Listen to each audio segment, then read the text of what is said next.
तो चलिए देखते हैं इस आर्टिकल में ये कह रहा है कि यूनिवर्स जो एक्सपैंड हो रहा है, ठीक है, और कितना फास्टली ये एक्सपैंड हो रहा है ये पता लगा लिया है इंडियन साइंटिस्ट ने ब्लैक होल्स का यूज़ करके।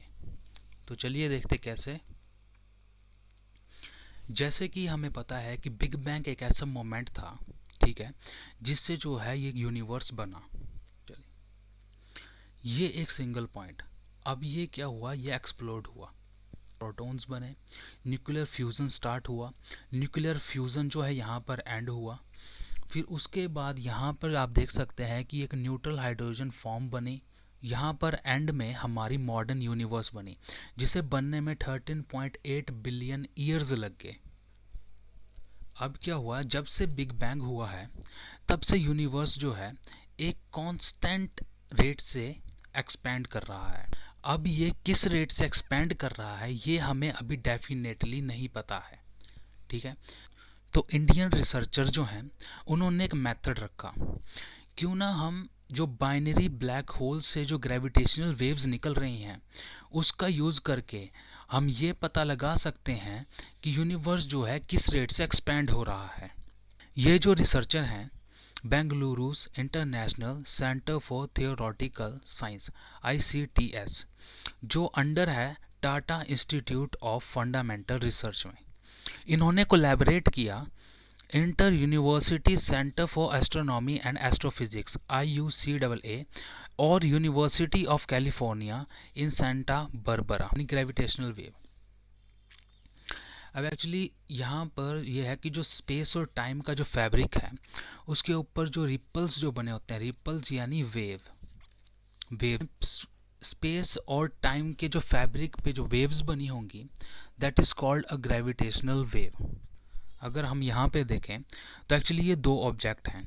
अब ये दो ऑब्जेक्ट जो हैं ये एक ऑर्बिट के अराउंड मूव कर रहे हैं, ठीक है, ये मूव कर रहे हैं। और ये जो है ये है space and time fabric.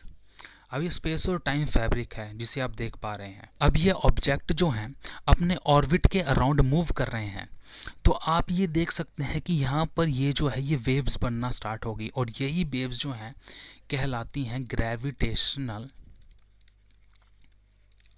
Waves. यही हैं ग्रेविटेशनल वेव्स। ये जो ग्रेविटेशनल वेव्स जो हैं ये स्पेस और टाइम के फैब्रिक को स्क्वीज और स्ट्रेच कर सकती हैं। तो चलिए देखते हैं ग्रेविटेशनल वेव्स बनती कैसे हैं। तो जो मोस्ट पावरफुल ग्रेविटेशनल वेव्स जो बनती हैं वो बनती हैं जब ऑब्जेक्ट जो हैं बहुत ही हाई स्पीड से मूव करेंगे, ठीक है, तब जाके जो है एक बहुत ही पावरफुल ग्रेविटेशनल वेव्स जो हैं बनेंगी। और ये जो ग्रेविटेशनल वेव्स जो बनती हैं कैसे कैसे बन सकती हैं, ये बन सकती है जैसे कि अगर कोई स्टार जो वो एक्सप्लोड हो जाए असिमेट्रिकली तभी ग्रेविटेशनल वेव्स बनेगी। और इसके बाद अगर दो ब्लैक होल्स होंगे वो एक ऑर्बिट के अराउंड जो है वो मूव करेंगे और उसके बाद जो है वो मर्ज हो जाएंगे, तब ग्रेविटेशनल वेव्स बनेंगी।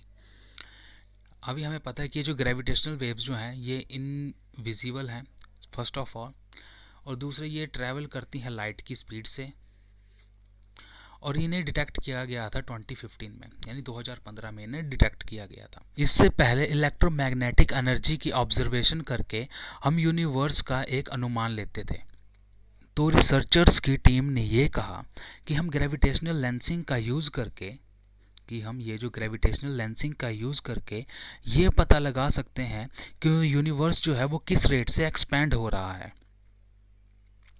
ठीक है। आखिर ये ग्रेविटेशनल लेंसिंग है क्या।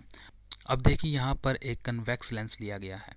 अब क्या हो रहा है कि यहाँ पर ये जो लाइट है ये लाइट को एक पॉइंट पे फोकस कर दे रहा है, जैसे कि आप ये देख सकते हो ये लाइट है, तो यहाँ पर जो है वो फोकस कर रहा है लाइट को, ठीक है। तो लेंस का काम ये होता है यानी एक पॉइंट पे फोकस कर देना। अब सपोज करिए ये है सोर्स, ठीक है, और ये है लेंस, और यहाँ पर आ गया ऑब्जर्वर, ठीक है, यहाँ पर जो कि अर्थ है। अब यहाँ पर देखिए ये जो सोर्स है यानी यहाँ से लाइट आई, ठीक है, ये लाइट आई, अब यहाँ पर क्या हुआ कि जो हमारा लेंस, यानी ये कुछ भी हो सकता है, यानी सपोज करिए इसे हम गैलेक्सी मान लें, ठीक है। अगर मैं इसे गैलेक्सी मान लेता हूँ तो यहाँ पर जो एक बहुत ही मैसिव ऑब्जेक्ट है, यानी इसका मास बहुत ही ज़्यादा है, तो जिसे मैंने मानना है गैलेक्सी। अब ये गैलेक्सी एक लेंस की तरह एक्ट करके यहाँ से जो सोर्स से निकली हुई लाइट को बेंड कर देगी यहाँ पे, यानी इस पॉइंट पे। अब यहाँ से भी लाइट आ रही है तो इसे जो है वो थोड़ा यहाँ से बेंड हो जाएगी यहाँ पर। अब इसमें क्या होगा कि जब हम इस सोर्स, यानी इस सोर्स ऑफ लाइट को देखेंगे तो इससे क्या होगा, जब जो ऑब्जर्वर होगा वो ऑब्जर्व करेगा कि ये जो बहुत दूर जो ऑब्जेक्ट है ये बहुत ही मैग्नीफाइड वे में इसे यहाँ पे दिखेगा, क्योंकि यहाँ पर ये जो मैसिव ऑब्जेक्ट, यानी ये जो गैलेक्सी थी, इसने एक लेंस की तरह यहाँ पर एक्ट किया, ठीक है।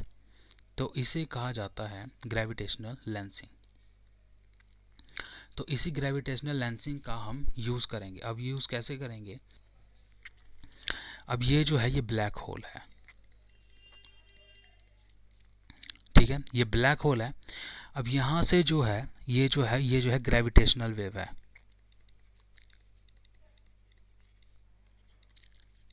अब इस ब्लैक होल से जो ग्रेविटेशनल वेव निकली, अब यहाँ पर जो है ये एक गैलेक्सी है,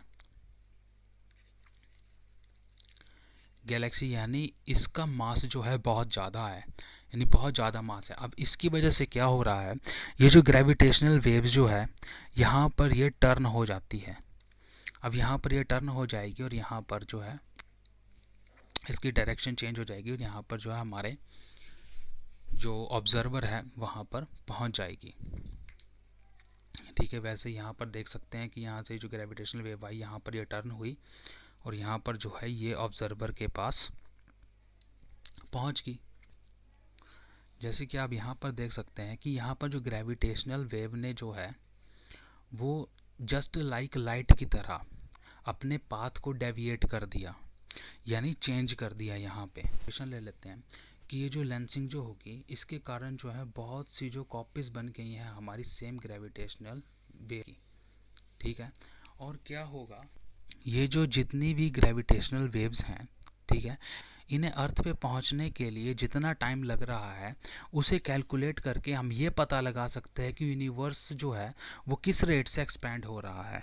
लेकिन अभी देखें जो फर्स्ट डिटेक्शन जो है इसकी ग्रेविटेशनल लेंसिंग की, ठीक है, ये एक्सपेक्टेड है कि नेक्स्ट ईयर तक हो जाएगी।